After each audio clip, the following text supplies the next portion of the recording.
Okay, the essential question for this lesson, how can we use proportions to solve percent problems? So we're going to solve percents using proportions.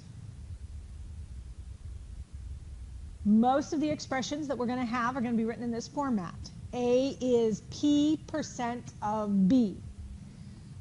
Sometimes you might also see it written as P% of B is A. So it might be written in that format as well. But it'll be one of those two formats that our problems will be written in. And A, P, and B are all actual numbers. And usually one of them is missing, and that's the one that we want to find. So then, when we go to write it as a proportion, I like to use this expression, is over of equals percent over 100. So is over of equals percent over 100. So that 100 is always under the percent number. So if we were to rewrite the expression that we have up here on top, the is number is the A. It says A is. So in the is spot is where the A goes. So it goes on top in that location. Of B, so under A is the B. So this says of B, so the B goes under the A, equals, and then when we go to do our percent, the bottom is always 100. Percent means out of 100, and it's P%. So the P goes on top. So that's how we would write it with the numbers. Another way to look at it, we're going to be using the percents and this expression, but it's also looking at a part over a whole. Might be another way to look at that, is over of. Okay, the part over a whole is over of. So let's do some examples where we're actually using that. So the first one, what percent of 60 is 9? So I'm going to use the is over of equals percent over 100. So my is number, the is number, I find the word is 9. 9 is my is number. Of, the of number. So of 60. So 60 goes on the bottom where the of goes, equals. Now the percent, that's what we're trying to find. What percent? So I don't know what it is, so I'm going to use an X, but it's always out of 100. So the 100 always goes on the bottom.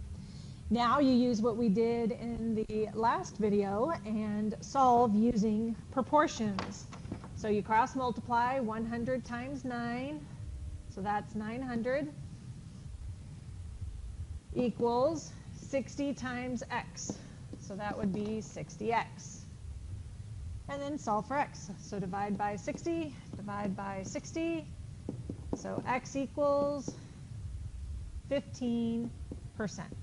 Make sure you have, when you're finding the percent, make sure you have the percent sign on there. Okay, let's look at another example.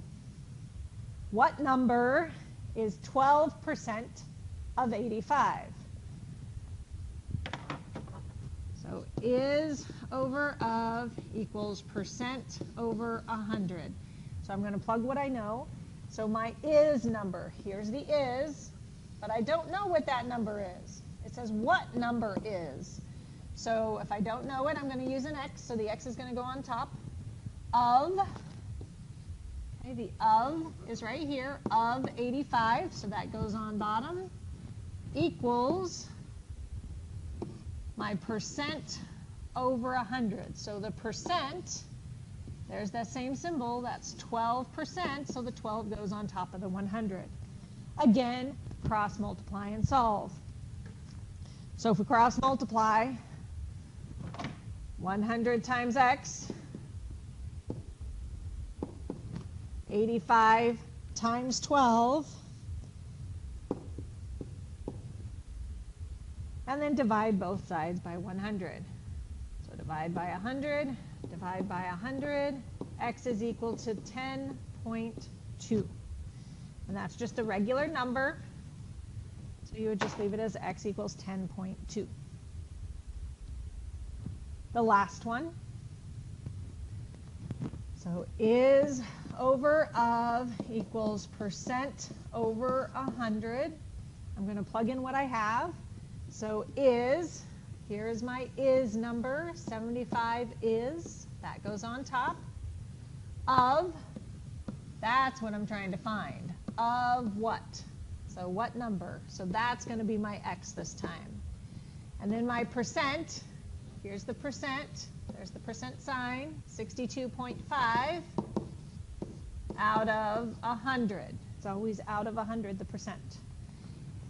Again, cross multiply and solve. So 100 times 75 is 7,500 equals 62.5 times x. And then divide both sides by 62.5. And remember, you do get to use a calculator for this section. So x is equal to 120. Again, it's just a regular number. So you would just leave it as 120. Okay, using these examples that we just did, try to do these problems on the left side of your notebook. Okay, you should have your notebook set up as Cornell Notes.